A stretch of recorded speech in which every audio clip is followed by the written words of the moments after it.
So we'll call the Monday, March 23rd, 2026 meeting of the Nome Common Council to order at 7 p.m.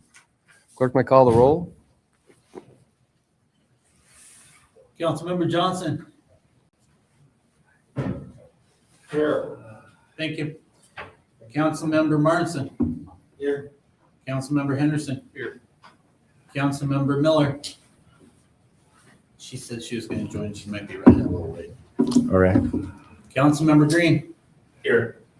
Councilmember Lust. Here. That's a quorum. All righty. Is that, beg your pardon? Can we amend the agenda? For citizens' comments? How about a motion to approve and then a motion to amend? Okay. So is that your motion to approve the agenda? Yeah. Okay, is there a second? I'll second. Seconded, okay. Motion to approve the agenda by Councilmember Green, seconded by Councilmember Henderson. Well, I'd like to make a motion to amend it Okay, by, adding a second citizens' comments. all right, At the end? Yeah. at the end, after city manager's report? Yeah. Okay, all right. And seconded by Scott. Is there any discussion on the amendment to the motion? Hearing none, we call the roll on the amendment to the motion, please. Councilmember Martinson. Yes. Councilmember Henderson. Yes. Councilmember Green. Yes. Councilmember Lust. Yes. Councilmember Johnson. Yes.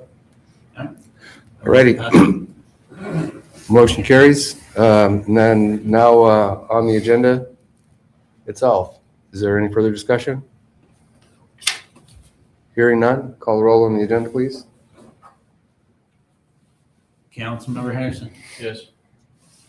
Councilmember Green. Yes. Councilmember Lust. Yes. Councilmember Johnson. Yes.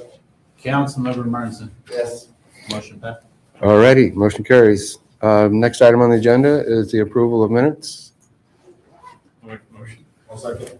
Moved by Councilmember Henderson, second by Councilmember Green.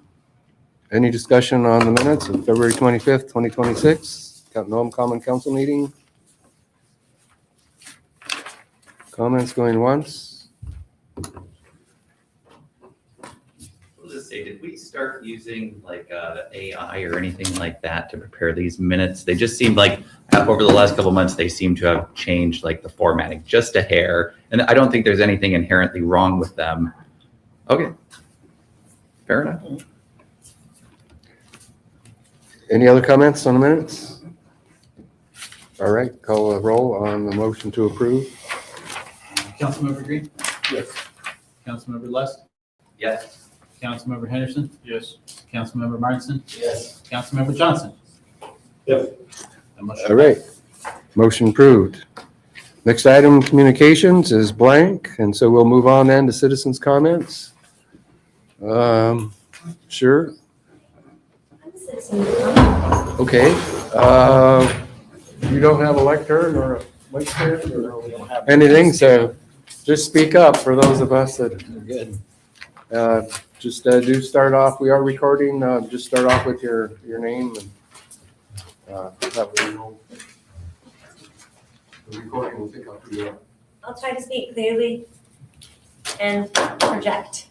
I'm Emily Stotts. I just have a statement I prepared I'd like to read, and if you have any initial questions, I am happy to answer them as succinctly as possible and expect a response this evening. To the Nome City Council, I'm requesting funding from the City of Nome for the city pet license and vaccination clinics being accomplished through a partnership between the local business Rural Alaska Animal Resources, known as RAR, and the nonprofit organization Paws of Nome. Paws of Nome has been providing free vaccines for regional communities since 2021, and RAR provides an average of 600 city pet licenses annually since 2024. Over the past several years, 2 local businesses host City of Nome pet license and vaccination clinics, with one receiving city support for advertising, vaccines, and deworming supplies. I respectfully request that the city provide equal funding to all vendors currently providing these services. Sincerely, Emily Stotts, on behalf of RAR and Positive Nome, Mr. President.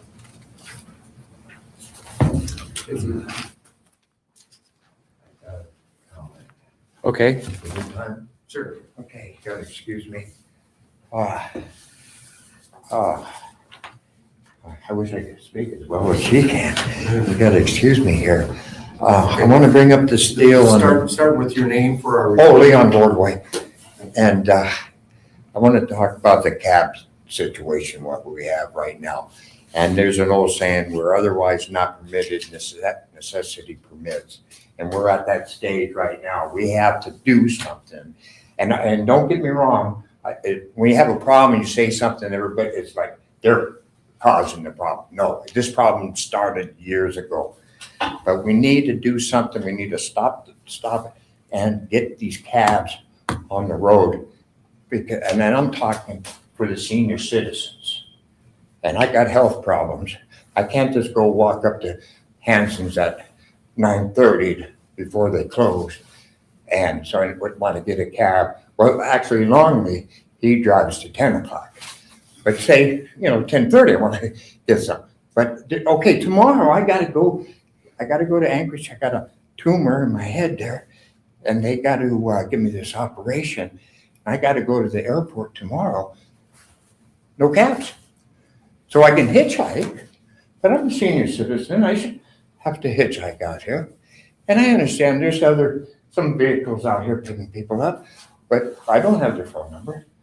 And, but it's just the idea of getting this cab. So if we could do an emergency thing for 2 months, back in the old days, if you had a driver's license and a insurance and you were a halfway decent person, you could start, have a cab. And somewhere along the line, they went to this permitting system, and that one is haywire. That is definitely just haywire. And I understand the liabilities and stuff like that, but I'm talking for the senior citizens like myself. And here's an incident. I probably should say anything, but I go to the store at Hanson's. I go out, I'm waiting on a cab.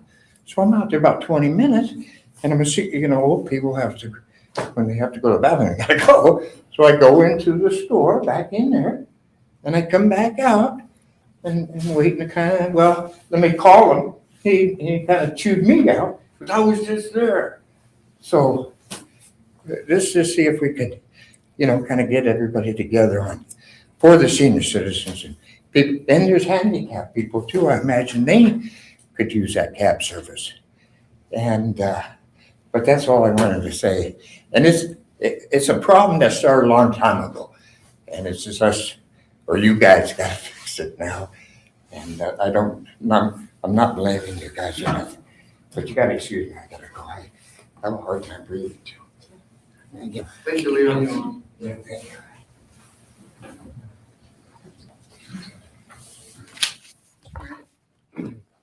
All right. Could I ask, Lee, in your city manager report, could you please include updates for us on both of the issues that are brought forward under the citizen comments, both the pause issue, the funding issue, as well as the current update on the taxi cab? Sure. Thanks. Sure. Are there any further citizens' comments?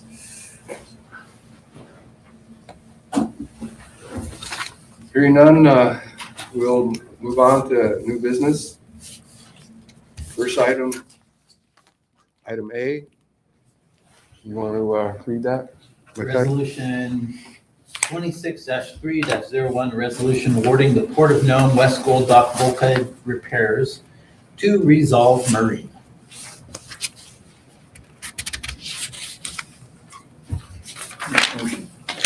Motion by Councilmember Henderson to adopt, seconded by Councilmember Green. Is there any discussion?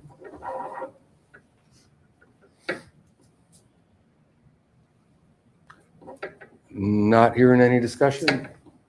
All right, proceed with the vote, please. All right, Councilmember Lust, Yes. Councilmember Johnson, Yes. Councilmember Martinson, Yes. Councilmember Henderson, Yes. Councilmember Green. Yes. That motion passed. Motion carries. Thank you very much. Item B, Read by title. read by title, please. Resolution 26-03-02, a resolution recognizing April as the month of the military child. There we go. There's a backup for that in your packet. Motion. Motion by Councilmember Henderson. Is there a second? Second. Seconded by Councilmember Green. Any discussion? Not hearing any discussion. Go ahead and call the vote, please. Councilmember Johnson, Yes. Councilmember Martinson, Yes. Councilmember Henderson, Yes. Councilmember Green, Yes. Councilmember Lust. Yes. Motion passed. Awesome. Thank you very much. We have nothing under unfinished business, so we'll move on then to a utility manager's report. John?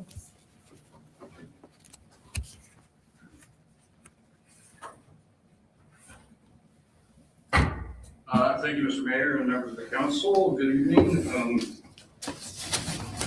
Finished up by dinner on finally, and we're always glad to have people show up, but also nice to see when they part on the plane again. Just a couple of things to report from the utility. We recently had a couple of our people from the power plant participate in a multi-agency tank farm disaster preparedness workshop. And that focuses on improving resilience, energy coordination, and risk management for both fuel systems. I believe I mentioned at the last meeting that we were preparing for the overhaul of generator number 15 that is due to kick off. We have now received all of the parts that we were expecting, and folks from the mechanic company that comes to assist us, we're planning to have them around April 11th show up in Nome, and this is about a 6-week project. We had a little issue with power up on Greg Khrushchev with the increase in with Norton Sound's buildings that they're building up there. Was not quite strong enough or big enough transformers feeding that location. So that has been corrected, and everything is good there. We did have a short duration outage that I didn't report on previously, and that was on February 25th. We had a snow blower discharging the snow into the power lines. And so we lost the FAA feeder for a short period of time. So that was the cause. Sapler Drive, we've signed the utility agreement with DOT to start that project, so that the utility work is then included in the DOT contract and not being done separately. DOT's last schedule that they gave us was that they'd be advertising in April, which would mean notice to proceed would probably be by June, and that probably implies no water main construction in 2026. We're continuing to work on a USDA high cost grant for stack robbers or Rankin cycle technology, adding that to the generator stacks and discharge will allow us to harness additional electricity that otherwise would just be going up the flume. And I'm sitting here right now this evening, finishing up the entries of the NSEDC energy on the $575 contribution that CDC is making to eligible customers, and slightly over 900 people that actually signed up for that. And I think that's about the extent for tonight, but be happy to answer any questions. Councilmember Green? Hey, just a quick thought. With all the new construction happening in hospitals, apartments, and the tribes building up new places and everything, I'm just wondering, how much capacity do we have? Or are we getting close to needing to run something else or figure something else out for winter days? Well, council member, through the mayor, the capacity, I guess, for a long time here, we've been able to operate just a single Wärtsilä generator that puts out a little over 5 megawatts. Here during the cold snap, we were actually having to run an additional unit for a while. We have a 400 kilowatt black start unit that often will be sufficient to support. Those 2 units would provide the capacity.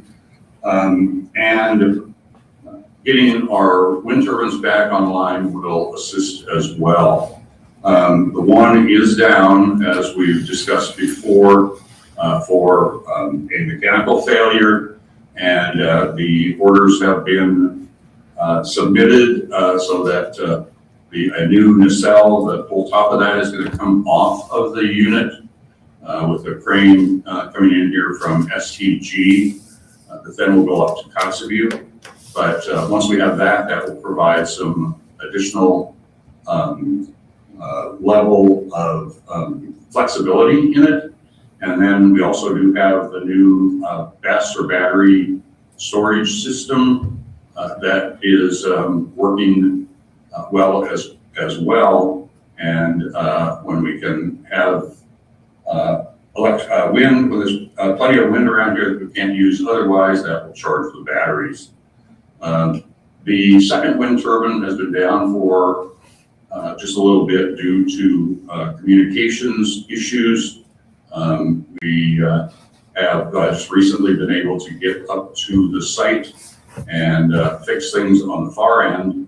And then with our IT consultant, we'll be working here the next day to address a fiber connectivity issue that one little leg between the ICU the ICU water plant there on the 3rd road down and the wind farm. We have a communication issue or a fiber issue there. And so as soon as we can get that back on, that additionally provides enough so that we still will only have to run one of the big generators and then support it with the wind and the battery.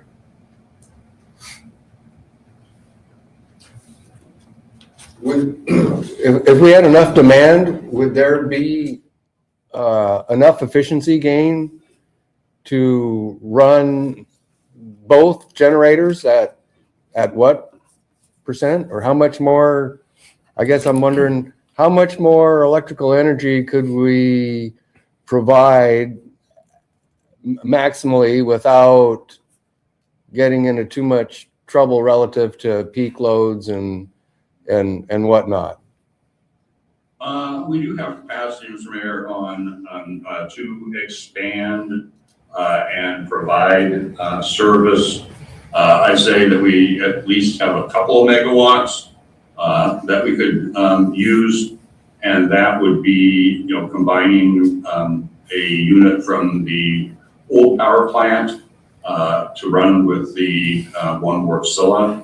And so people should stop building.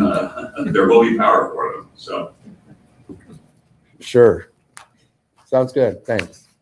Any other questions for the utility manager? Hey, John, when those turbines are running, does NGUS typically see a significant reduction in diesel usage? I know it's, they haven't been really working very well this year, but just in a typical year.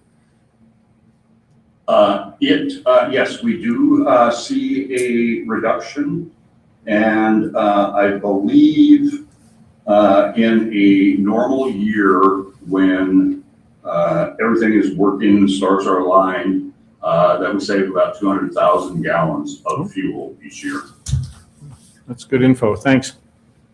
I will get the actuals there. That's close and, enough. a little thing on what the cost is, but the operation of those things is, essentially our costs are our land lease and then our monitoring and repair lease with EWT, and other than that, some electricity, but very little in the way of support and employee time associated with it. But I am computing that so I can tell you what the actual numbers are at the next meeting. That's good. Thanks. Those major repairs that have to be done to the one turbine this summer, are those covered, are the costs covered by insurance or a maintenance agreement? Or I think in previous meetings you've indicated that was sort of an evolving issue, that the decision hadn't been resolved yet. We do have some resolution on it, not entirely, but $900,000 has been approved by the insurance company at this point, and it's a little less than $1 million to repair it. There is a $150,000 deductible, and so that needs to be taken into consideration. We also have a little upgrade project that is going to be done at the same time. By being the crane is here, there are some retrofits that are going to be performed at the same time to take advantage of that crane, because just bringing the crane in and out is $600,000 or $700,000, and so we're going to take advantage of that. We still are in dialogue with EWT and do intend to provide a claim to EWT itself for the deductible and any other expenses that we have had over time while we've been trying to figure out what was going on with these things. So for the insurance will cover the lion's share of it, other than that $150,000, and then the or so. But that will extend the operating period under which EWT would continue to support those things. So for that little upgrade, we're buying 20 years into the future of service availability for those units. Great. Thanks, John. Do we have any plans on buying more?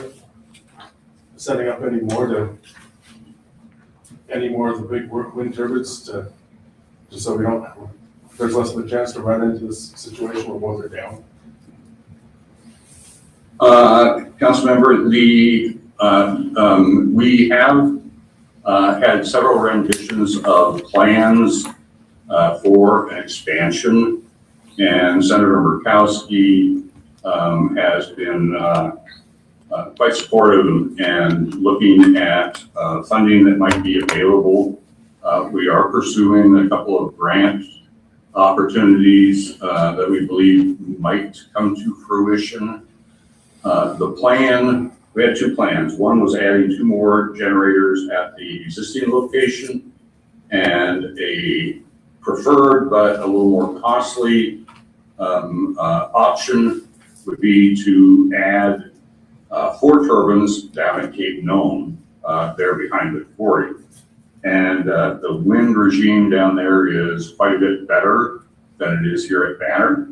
And then so there's a cost of building a new power line and the like. And so it's not something that the utility would be doing on its own, but we're certainly looking, kicking the, I guess, turning the couch over, or whatever you say here, looking for additional funds that could be available to support that. And so, yes, expansion of it is definitely something that we're looking at. And then we're also getting together a solar component that may very well also augment our system. Thank you. Any other questions for John? All righty, thanks, John. All right, thank you, everybody. Next up, city manager report. Yes, sir. Okay. First of all, I do want to thank our team that the snow removal is still working. They're working, trying to get it all knocked out by 10 p.m. tonight. So they're working really hard. And also I want to thank all of the Team Nome for what they did with the Iditarod. Everybody volunteered. If they needed somebody, they were there. It didn't matter what time. So I do want to thank everyone in the community for that. All right, I have the chief here, and we don't, unless you want details from the chief, I want to congratulate the chief and his team. We're starting to get in some pretty good applications, chief, and I appreciate what you got and trying some different ways to advertise and get it out there. Social media and Getting the word out that Nome is a good place to work, and coming up with brochures. We're also advertising on some different places that previously were ignored, like Facebook, and it's been real productive. So getting some quality people applying, and hopefully we'll have some really good replacements. they came up with a cool idea in advertising and said, I'll use this one, like Fisherman and Hunting Magazine, whatever. We're doing that too. That's a pretty cool thing. So I appreciate you guys thinking outside the box. That's cool. I don't know if my assistant would want to hunt, but I'm gonna think I'm gonna throw it in there too and see, you never know. Well, Nome has a lot to offer, and Yeah. just finding the people that want to come up here and live and be part of the community is important. So getting the word out to different avenues, through different avenues has been productive. Well, I appreciate it. Yes, sir. All right. Let's see, the third, I was gonna have on the agenda tonight, but, I know and by the way, Nikki's here. She's here we're ratcheting things up on budget, so we appreciate Nikki being here for the next week or so. There was we were gonna have the audit for NJUS. We got the information, I guess the auditors, I guess Friday, so there was not enough time for them to get that complete, but it is due the following Tuesday, I believe the 31st. So, we've been asked to get it on the agenda, and right now, I think we were looking at noon. Is that correct? Noon Friday, we talked about it. So we need to set that in the next 24 hours for their audit for your consideration. And I know there's been discussion about that. So we're trying to get back on track with that. So we'll let you know by tomorrow, but it's going to have to be, I think, sometime Friday to get it in. All right. Number 4, just a couple things, working with the mayor and a few others putting together. I know, for instance, next week, we're going to have a planning commission training. Particularly, we've got some big things coming to the planning board, and we've got new members. So we're going to have our attorney and at least one other from AML to go over with them what their duties are, what their roles are, but also talk about some things, when you talk about variances and, changing conditions and all that, we want to make sure that they fully understand and they are appreciative that we're going to do that. So we're looking at Monday. That'll lock down tomorrow. Our attorney's already locked in for a couple of days. That being said, we have wanted to have a workshop, and the attorney and Clinton with AML, he's the tax guru, for us to have a workshop as a council to go over all of the available revenues. We want to talk about exemptions. And, you know, we've talked about, and I know Mark is on there, so I'll use his. I guess it's the sin tax. I guess that's your perspective, Mayor, but. Not my perspective. Oh, are you sure? Okay. All right. I was just saying, sorry. You know, what we were looking at is there's some of those we may propose in the budget, but before we do, I would like to have, you know, are these reasonable? And in some cases, there are things where you'll have to have hearings, and that's okay. You know, let people talk about what works and what does not work. So I'm pushing for next week, midweek, to get that done. So we're going to have to talk in the next 24 hours to get that set up. But I have the attorney. I was hoping for Tuesday, since the attorney was already going to be here, and I don't have to bring him back. Okay, so we'll let you know that. Okay. Let's see, one of the issues, and I don't think with what Emily Stotts brought up with, I'm also talking with Sandra with her organization, but we are bringing animal services back in-house. The police department is helping us, and I'm looking to contract for space. Right out here, that facility is not adequate for animal services. It is not. So I'm looking to contract, and I'll kind of bid that out between the rescues for space, quarantine space, and space for, let's say it's an animal that's a stray, and they would hold those. They would be so much a day to do that. So I'm looking to get a bid out on that next week. But we're going to bring all that back in-house. The animals averaging on the reports that I've seen over the last year, the average tends to be 2.5 animals a month. It's not a lot. It can, you know, it's not a lot. How long would they stay? I mean, how many days on It average depends. would we be paying for It that? depends. Quarantine is up to 10, unless you see otherwise, or you know, and then if it, depending on a bite, if there's a bite, we send it off and the animal is terminated. But that really depends on for what. Now, let's say it is a bite and it goes to court. What happens is the offender that owns the animal is responsible for all costs. So everything we incur, they would have to pay. So that's all set. And you can get a stray, but I'm gonna tell you, police department, a couple times since I've been here, they throw it out there on Facebook. I'm not on Facebook here, but people within an hour, the animal is picked up.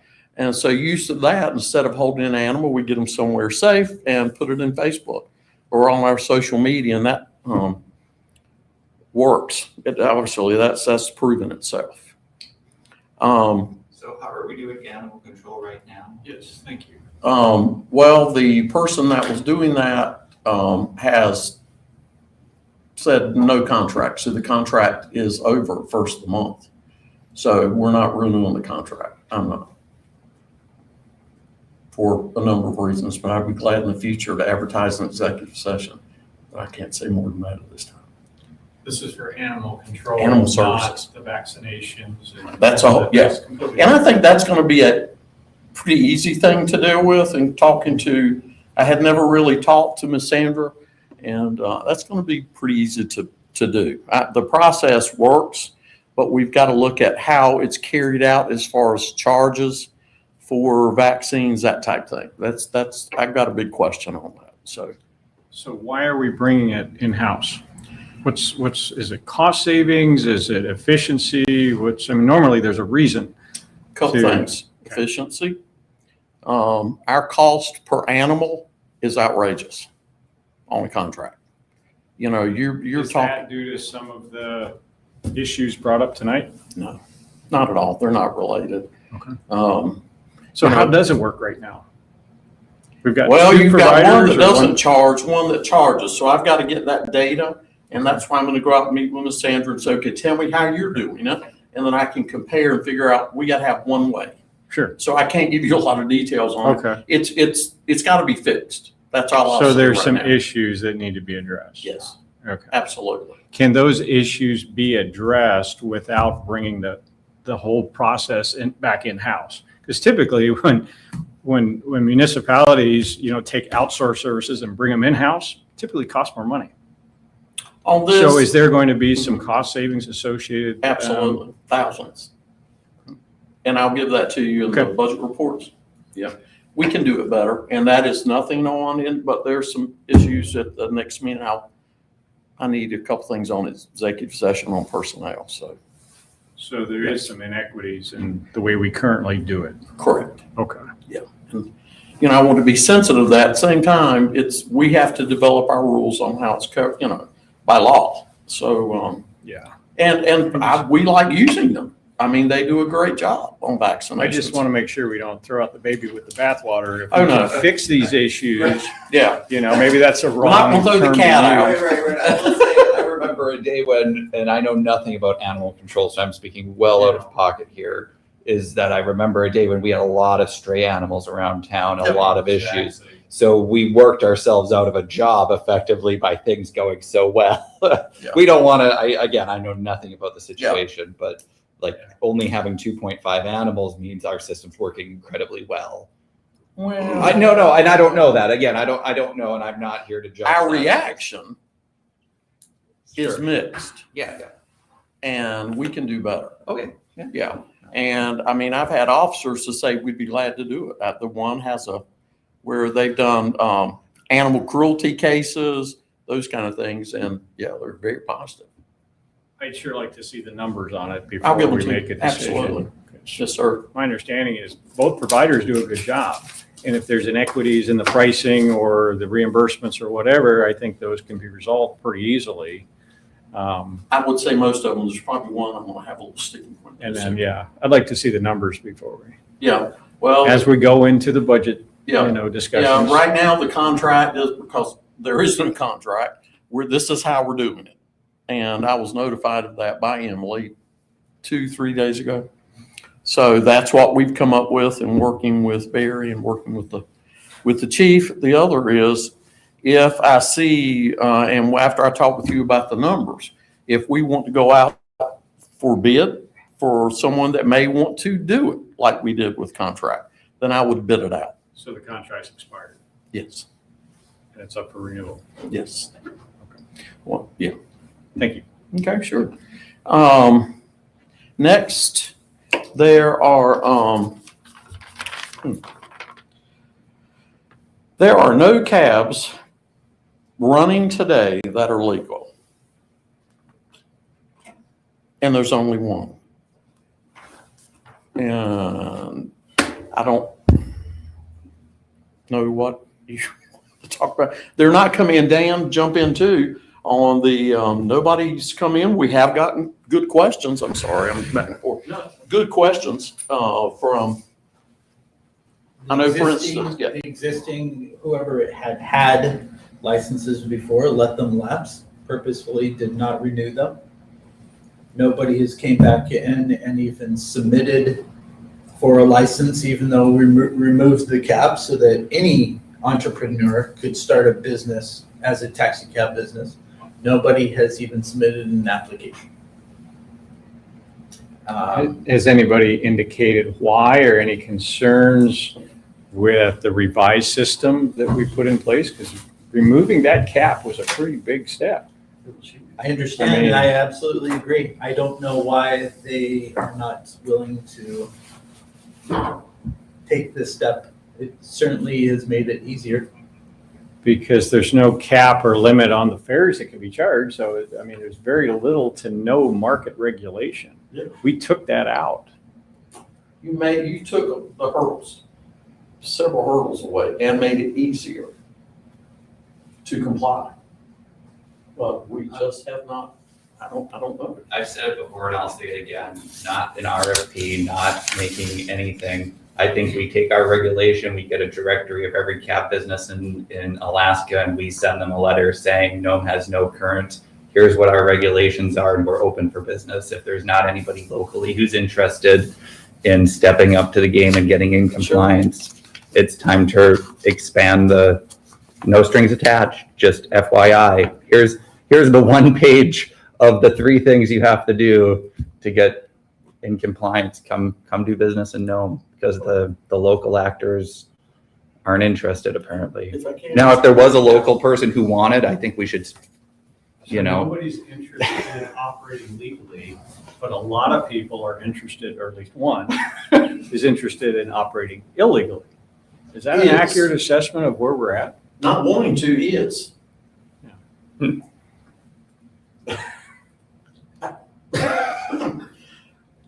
Now, I will say this, and if one of you, I cannot remember, I'll go back and look at the minutes.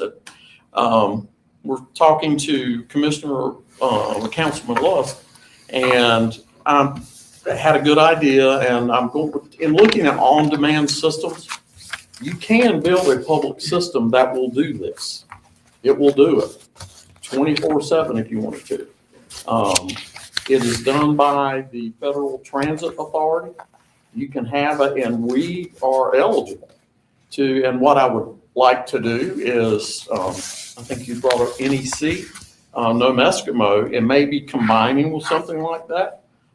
We can collect Medicare, Medicaid money too, but you have a public system that, like a bus system, but it has on demand plus a regular route.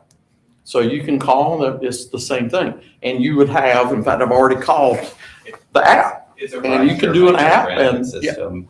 Yeah. Which is something I mentioned my very first city council member. That is a complex, takes time to build up to something, but I believe Nome would be right for a microtransit system, which is basically a rideshare system anyhow, Yes. where you're charging fees, which is, again, if the private sector is not responding, at some point you treat it like a utility. So if one person or one entity decides I'm going to do this legally, they literally have a monopoly. Correct. Go for it. If you're, As long as they're legal, because, illegal entities won't be allowed to operate. Correct. And I think there's a kind of a perception that I've heard about that if enough people continue to not apply and put the city under this pressure of no legal cabs in operation, that the city council will decide to do away with all requirements, like insurance, like what else? Vehicle inspections, like the chauffeur's license, and all they have to do insurance. is wait us out. Is that accurate? I've gotten that impression. I would say you're correct. That's how I And feel. literally, all it takes is one person or one entity to set up shop, and they got it. So I I would don't publicly understand. encourage anyone that might be thinking about doing this. It's an unbelievable opportunity. Sure it is. And I would encourage anybody that's interested in doing that with an entrepreneurial spirit, start a taxi cab business. Yeah. Because the first one out the gate is going to have a lot of opportunities. Oh, gosh, yes. So And get established. Yeah. So that's been anyways, thanks. it's interesting. So I am going Appreciate the to update. meet with Emma at NEC and just look at all the possibilities, because that is possible. So who's filling the gap? Right now, Yeah, is it Norton Sound? Is it Nome Eskimo? Sort I of a think they're- combination of. it's a combo of all of them. I did have, in talking with one of the cab owners, or used to be a cab owner and operator, did say and this is no slight to the hospital or anyone running their services for pickup. They've said that's what hurt them with all these entities, that their ride numbers went down substantially and they can't afford to. So I was told that by an operator. And I went, okay, so I can't really change that, but if they can't be competitive, then we're going to have to look at some other alternatives, something. Because we've got to get people mobility. They've got to be able to get to the store and the hospital, whatever. Doesn't the XYZ provide some level of rides Mhm. for senior citizens on demand? Mhm. Yeah.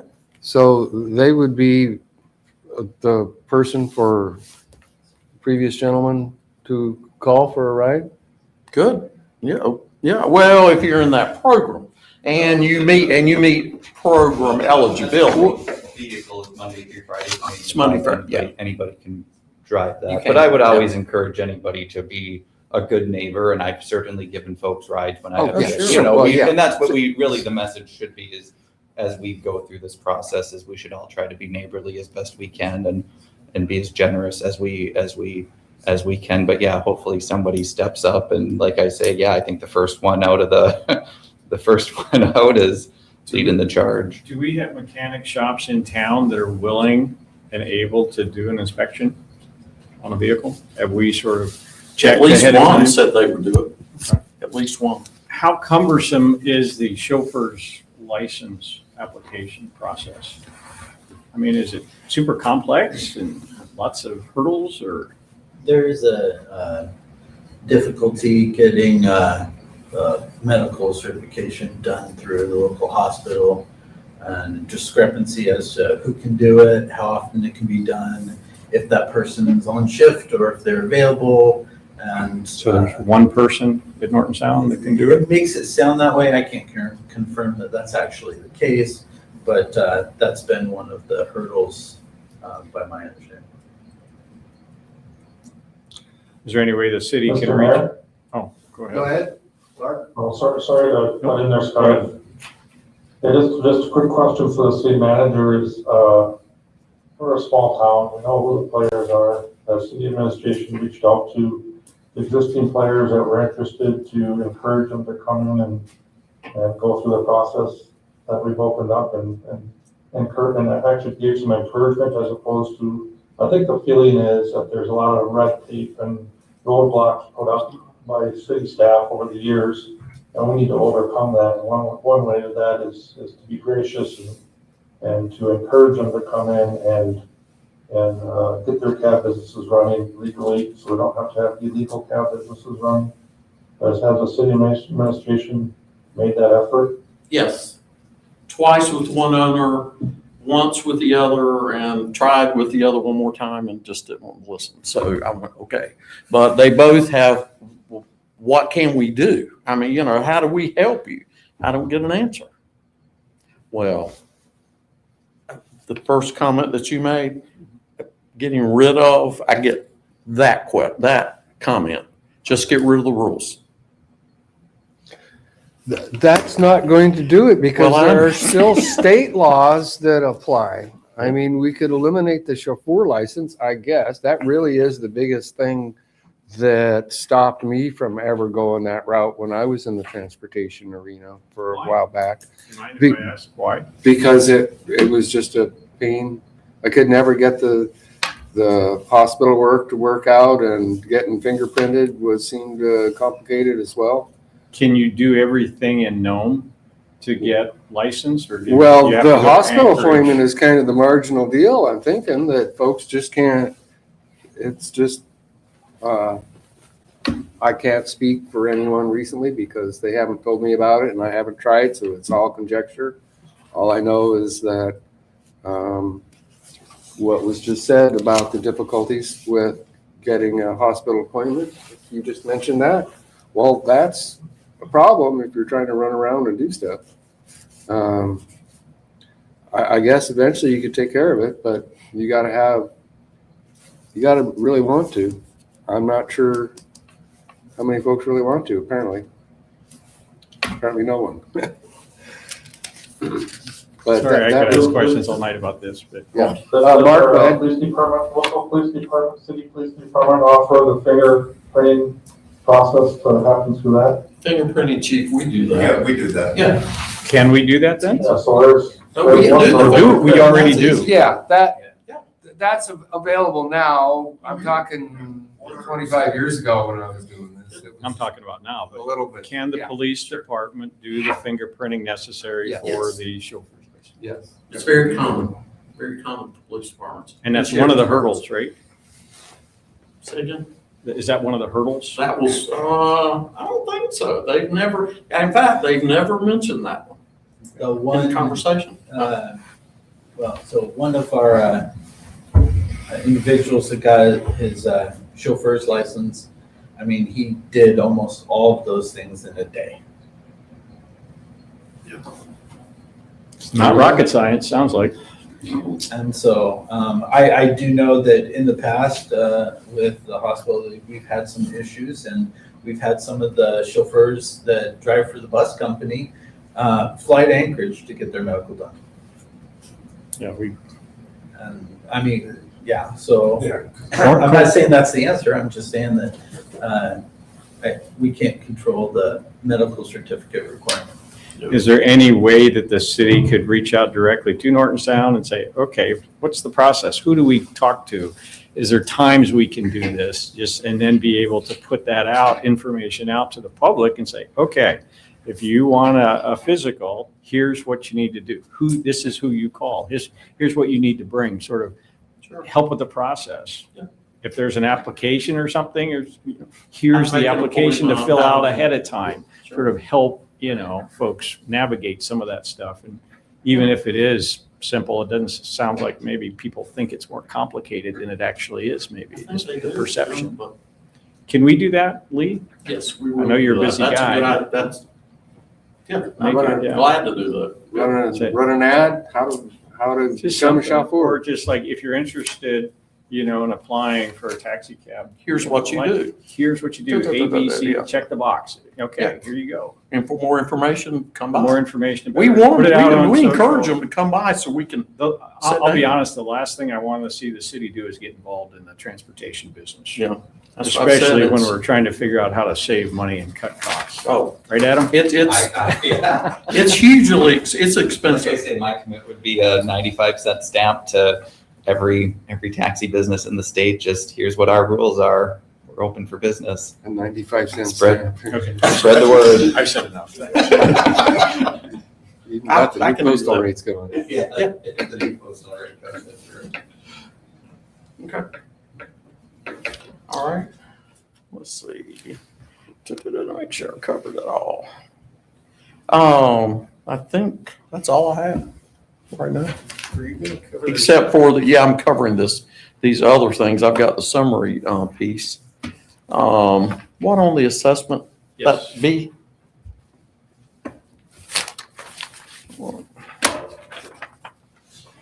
That's just the company, isn't it, Dan? Yeah, You got from that Arnie? on the assessment? Yeah. You want to cover that real quick? I don't know what, It's a letter from we get one just about every year from our assessor's company that explains rate changes and fair market value and stuff like that. it's pretty standard every year, but go ahead. So in reading it, it says that there's most likely going to be a 2% increase to land values and a 7% increase to residential improvements to comply with whatever the state regs are. So does that mean that the average homeowner can expect potentially a 9% increase in their assessed values this year? No, because not everybody has improvements made to their Yeah. properties. And So this is the- not to existing, I'm just talking to existing. I mean, typically when you say improvements, it's everything but the land. Right, but if the Yeah. land's only worth 15 or say 30,000 and the property's worth Oh, I got, not 500,000. 9%, yeah. Right, okay, right. so it don't So really it- equal to 9%. Okay, let me rephrase the question.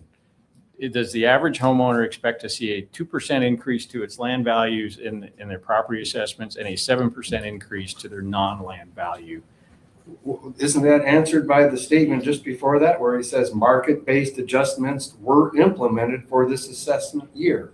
Based on the analysis we apply. I just So, want the public absolutely, to it understand that they're probably going to be seeing a 7% plus increase in their property assessment. There's That's no all. probably there. They will.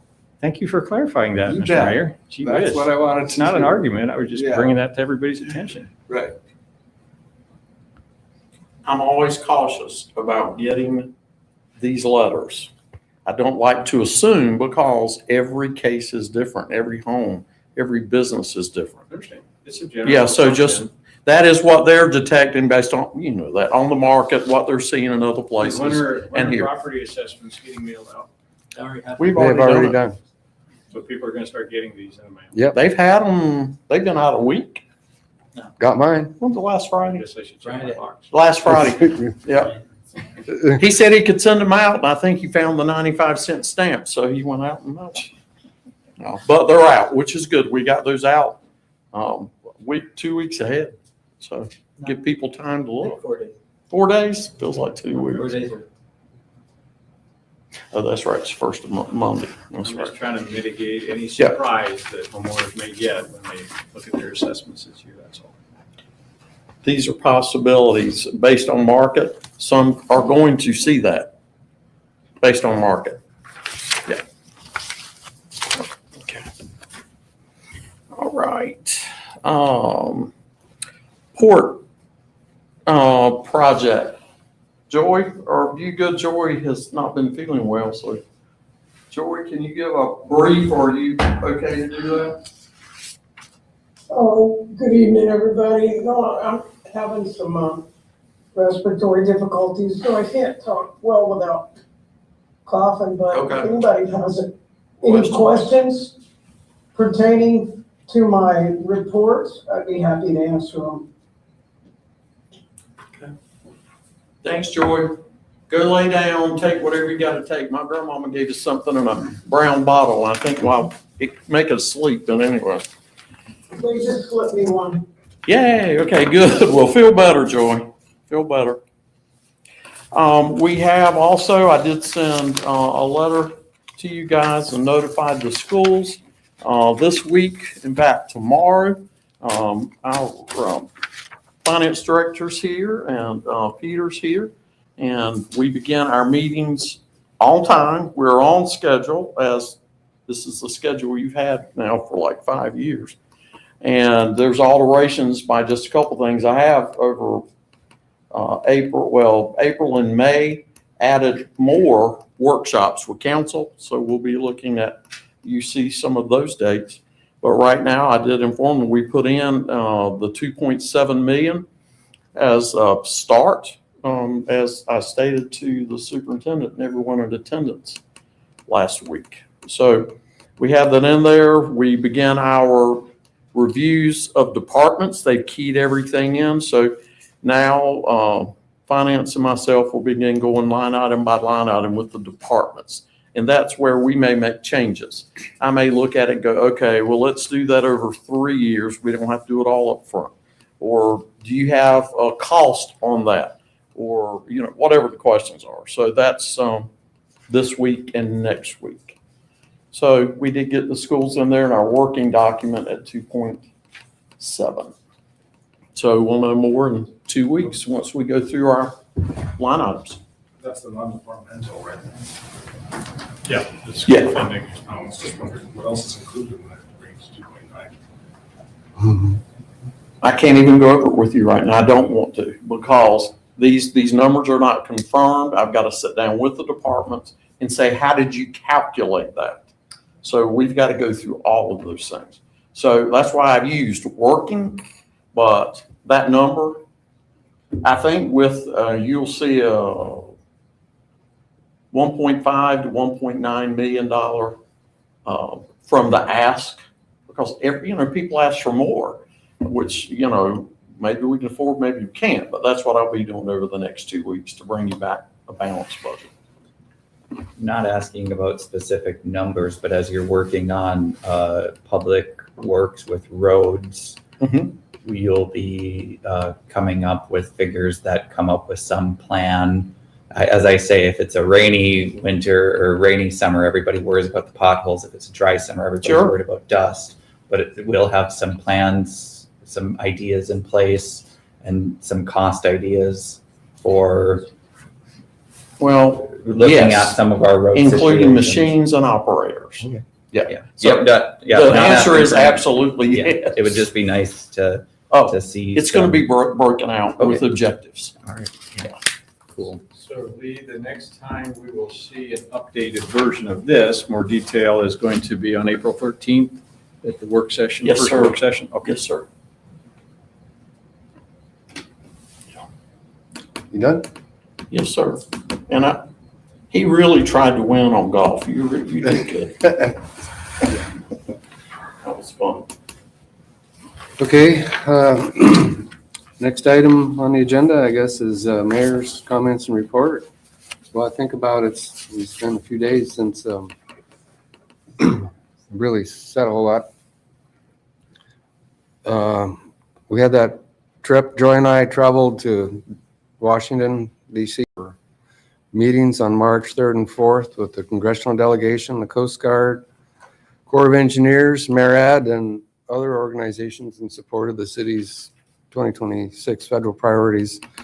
It was real interesting, and Jay did an excellent job getting us to and from our appointments on schedule, and despite the DC traffic. And I think probably the primary message that we were back to send to everyone was our full support behind the full build out of the port as currently designed. There's been a little bit of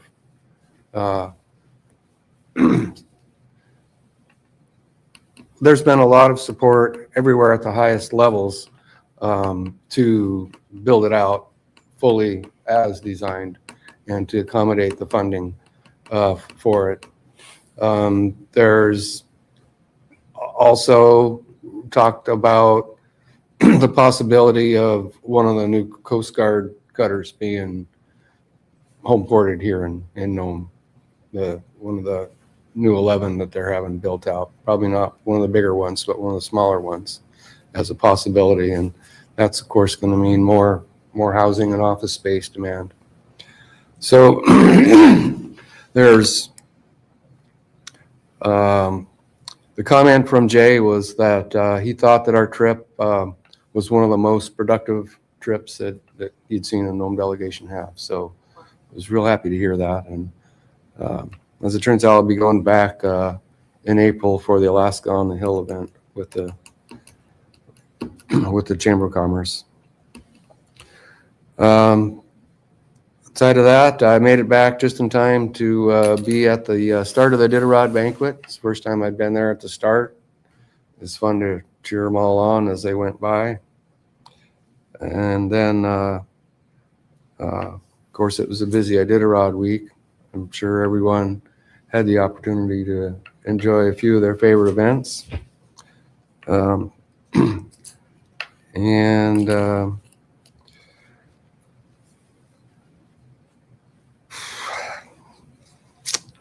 guess that's probably all my comments for tonight. Thank you. I'd like to thank all of Nome for their great support for the Iditarod and for all the hard work that the city staff did to make that event a success. I thought that our ending banquet was certainly had better food than the starting banquet. I guarantee you that. Which was a great relief because it was quite an interesting time. It's the first time I'd ever been to the final banquet or the starting banquet, actually. And to sit there for 4.5 hours and listen to the stories of from each of the mushers was actually interesting and worthwhile. I found it worth my time. So, which surprised me. So, just wanted to congratulate the Iditarod Trail Committee on running another great Iditarod race. Thank you very much. I'd like to acknowledge Student Representative Stasenko making here tonight and give her an opportunity for comments before we move on to other council member comments. Oh, that's right. We adjusted to citizens' comments. I forgot to make a note on my agenda. So before you begin, we will have another second period of citizens' comments. Are there any citizens that would like to make any comments? Emily's thoughts. I'd like to clarify a few things that I heard on the live stream. I've been running city animal services out of the RAR facility since June 2025 without compensation. We've had several discussions throughout the summer, throughout the fall, throughout the winter, speaking about there going to be compensation with a verbal agreement. And I had asked for about $19,000 to bring me up to just under what the average is for people in that the animal control position around the state is. The position was currently compensating the position at, or the funding was compensating it at, I think, less than half of what the state average is for that position. So I was told in January, when I laid it very clearly that I can't afford to run city services out of my facility since June 2025 without compensation. I couldn't afford to even get to the April new negotiation for the original amended contract that I had signed with Dan Grimmer after Brooks Chandler had kind of helped out with the interim city manager position. I was told that there was a budget issue and that wouldn't be possible. So I kind of stayed on thinking that it would happen, but it hasn't. So I had to make sure that you guys were prepared that there wasn't, it seems, going to be a renegotiation possible once it was up in April. Another point I'd like to address is that the reason Adam kind of touched on it is it's such a successful partnership with PAWS. Before I came on, the animals would be killed after 5 days of impoundment if there was no reclaim process started by that time, or the more compassionate officers were choosing to keep the animals living in that facility long term. When I came on, there was 4 animals that had been there for a year that I then, as PAWS, helped place. And since I took on this position, not one animal has been destroyed by city services. All animals go into PAWS custody on the 5th day to reduce that burden on the city. So the third thing I'd like to address that I was thinking of when I heard it is, I had it on the tip of my tongue. It was all very related. I didn't have my little paper.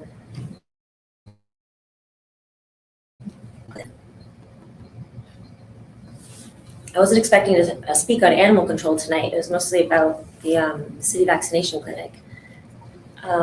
It wasn't 2 or 3 days ago. This has been a dialogue since mid-January that this is coming down the line. So I'm surprised to hear that maybe there was a misunderstanding. Remember what the third thing was? No.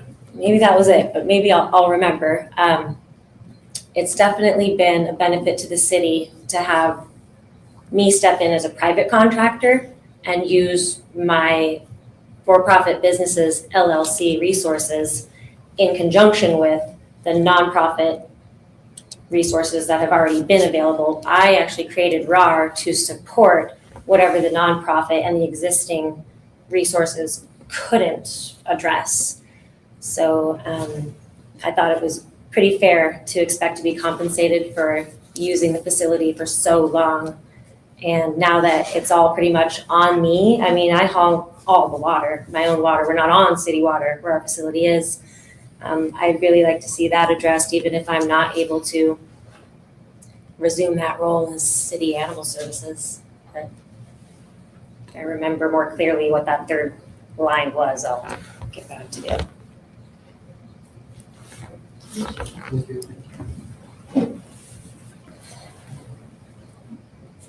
Okay, any other further citizens' comments?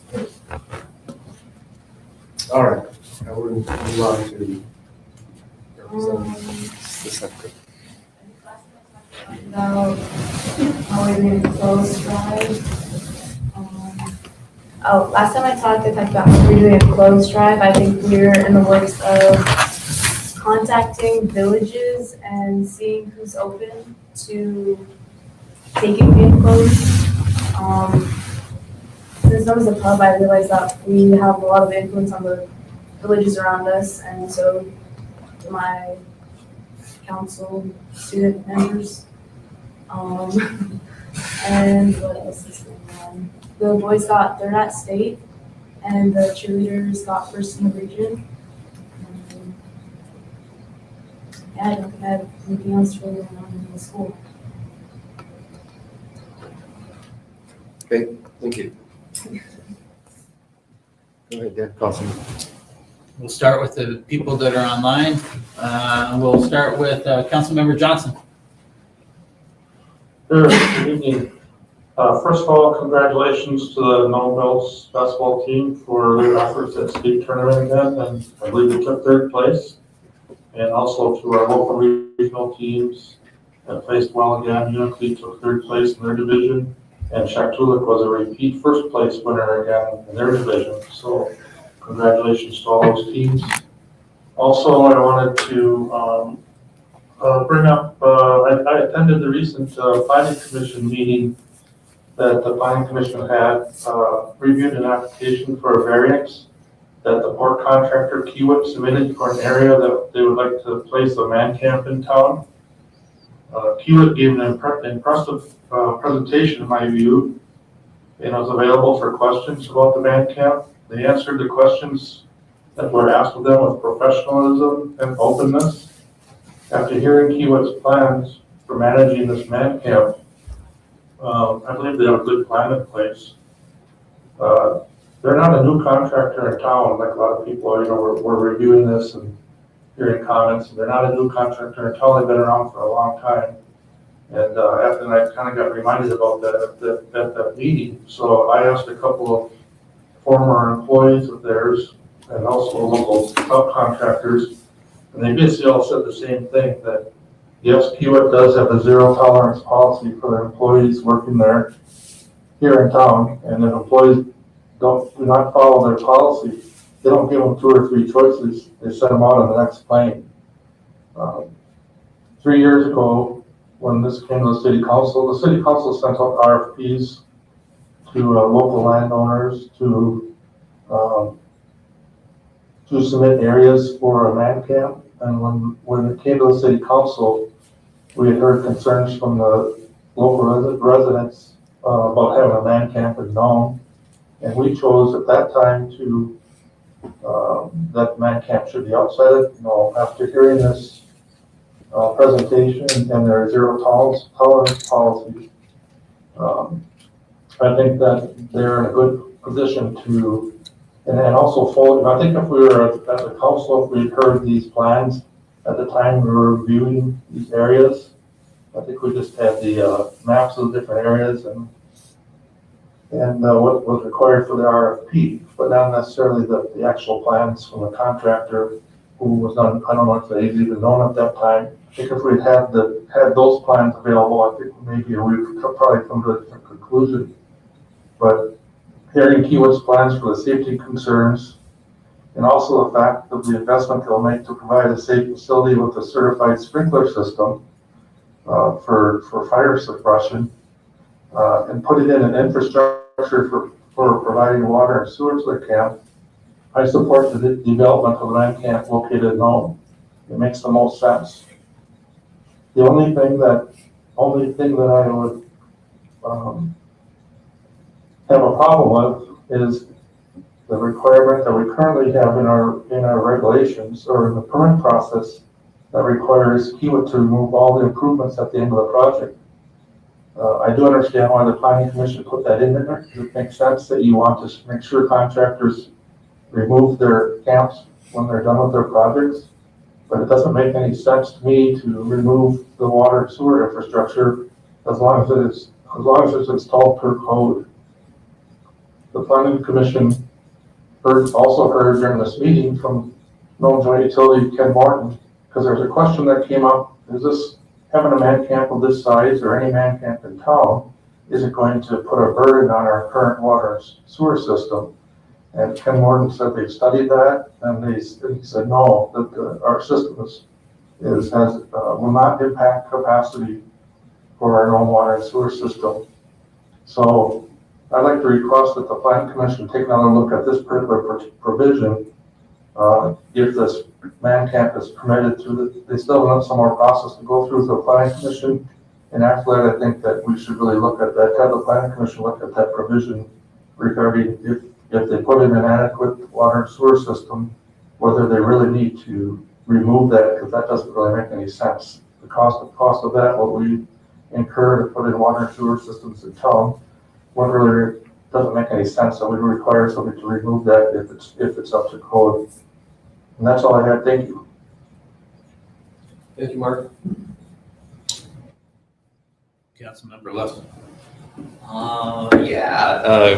It was a good 2026 Iditarod here in Nome. A lot of activities went off. It was nice weather, which is always makes for a nice Iditarod when the weather cooperates and it's not blizzarding out.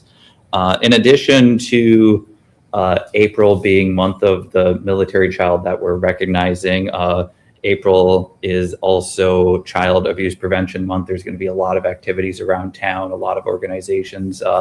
So busy calendar in April with that. And we're also going to be, a full plate of diving into budgets and looking into, I am looking forward into my first budget cycle and wading into all that fun stuff. And did not have animal control on my city council bingo card, but get to learn more about that too. So that's what I got. Councilmember Green. No, I'm just happy everything's gone well so far for Iditarod, and everybody seems to be happy. We have a nice influx of people, and we didn't really have any issues arise. Well, thank you to our city crews and everybody for working hard to keep everything going. That's it for me. Thanks, Councilmember Green. Councilmember Henderson. At the risk of sounding like a broken record, I'm a big believer in outsourcing services when the private sector can do it more efficiently, more cost effectively, and provide a better service or outcome. I don't think I'd ever heard the term insourcing before until I heard Councilmember Lust talk about it in terms of bringing services that are done in the private sector into the government, responsibility or whatever. So I guess in looking, whether it's the taxi cab service, whether it's animal control or vaccinations, if it ain't broke, don't fix it. Now, if we need to tweak it a little bit, we certainly can do that. If we need to, I think it's reasonable to, and again, I'm speaking in general terms, private contractors require more money, just like to remain competitive, just like government employees do, city employees do. I mean, we had a really first cursory look at the budget. Some of our departments are, 15% increases based on insurance costs, increase, so forth. The private sector experiences those same cost increases as well. So, hopefully we can fix the current animal control setup, vaccinations, all that stuff, keep it in the private sector, because I think eventually, especially when contractors have a good history of providing that service. So without knowing any of the details, I just wanted to sort of share that. Thanks. You got none. Everybody said no. All right. Well, we've had everyone's comments. Mayor's comments. Oh, I did that already. You did it. Okay. Well, you got your own section, I guess. Yeah. Well, now to adjourn. Motion to adjourn by Councilmember Lust, seconded by Councilmember. All right, next meeting, Next meeting, Friday, noon. tentatively Friday at noon, and then April 13th. There we go. We'll be back in there. We'll be back in there. Right now, they unplugged everything. We're like, God, it didn't work before. Now it's unplugged.